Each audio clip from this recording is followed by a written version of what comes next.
بھارت کے شمال مشرقی علاقے جنہیں 7 بہنیں بھی کہا جاتا ہے یعنی آسام، میگھالیہ، منی پور، ناگالینڈ، اروناچل پردیش، میزورم اور تری پورہ کئی دہائیوں سے ریاستی ناانصافی، امتیازی سلوک اور تشدد کا سامنا کر رہے ہیں۔ یہ علاقے جغرافیائی، ثقافتی اور نسلی لحاظ سے بھارت کے دیگر حصوں سے مختلف ہیں اور ان کی شناخت اور حقوق کو مسلسل نظر انداز کیا گیا ہے۔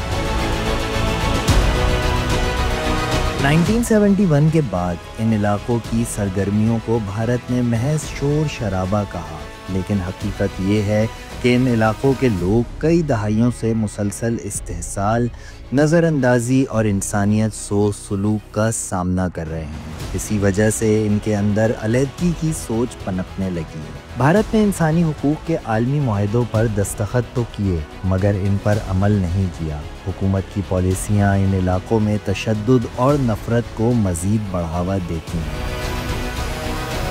جن کا نشانہ بننے والے اقلیتوں میں بدھوں، خاصی، ناگا، میزو اور دیگر شامل ہیں، جن میں سے اکثر نہایت غریب اور کمزور ہیں۔ ابھی منی پور میں کیا ہو رہا ہے سب کو پتہ ہے، دن بہ دن آدمی مر رہا ہے کیونکہ لوگ نے فائرنگ کیا ہے۔ ان علاقوں میں سینکڑوں چرچ تباہ کیے جا چکے ہیں، ہزاروں جانیں ضائع ہوئیں اور تقریباً 5 لاکھ کوکی افراد لاپتہ بتائے جاتے ہیں۔ ہندوتوا نظریے پر چلنے والی حکومت کی خاموشی اس بات کا ثبوت ہے کہ یہ سب کچھ منظم طریقے سے کیا جا رہا ہے۔ RSS جیسے انتہا پسند گروہوں کو ریاستی سرپرستی میں اسلحہ دیا گیا ہے تاکہ وہ اقلیتوں پر حملہ کر سکیں، خصوصاً مسیحی برادری کو نشانہ بنایا گیا۔ اس خطے میں جنگلات کی بے دریغ کٹائی، زمینوں پر قبضے اور ریاستی بدامنی نے حالات کو مزید بدتر کر دیا ہے۔ جنگلات بچانے کے لیے بنائے گئے قوانین بھی مؤثر ثابت نہ ہو سکے۔ اس کے ساتھ ہی آسام، ناگالینڈ، میزورم اور اروناچل پردیش کے درمیان سرحدی تنازعات پر بھی حکومت کی کوئی توجہ نہیں ہے۔ Region of Darjeeling Hills, Siliguri Tera and Words, which has the majority of Gorkha population. We have our own customs, we have our own rituals, so we are separate, and that is the basis on which we have said that we need a separate state.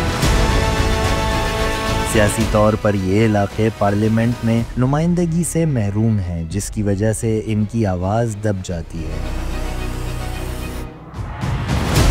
معاشی طور پر ان علاقوں کے وسائل تو پورے بھارت کو فائدہ دیتے ہیں، لیکن یہاں کی عوام غربت، بے روزگاری اور تجارتی پابندیوں کے شکار ہیں۔ ثقافتی سطح پر ان کی زبانیں اور روایات مٹانے کی کوشش کی جا رہی ہے۔ مقامی زبانوں کو دبا کر ہندی مسلط کی جا رہی ہے، جو ان کی شناخت کے خلاف ہے۔ یہ ثقافتی قتل ہے، جس کا مقصد ان کی انفرادیت کو ختم کرنا ہے۔ شمال مشرقی بھارت کے یہ علاقے اب صرف احتجاج نہیں کر رہے بلکہ اپنے حق کے لیے لڑ رہے ہیں۔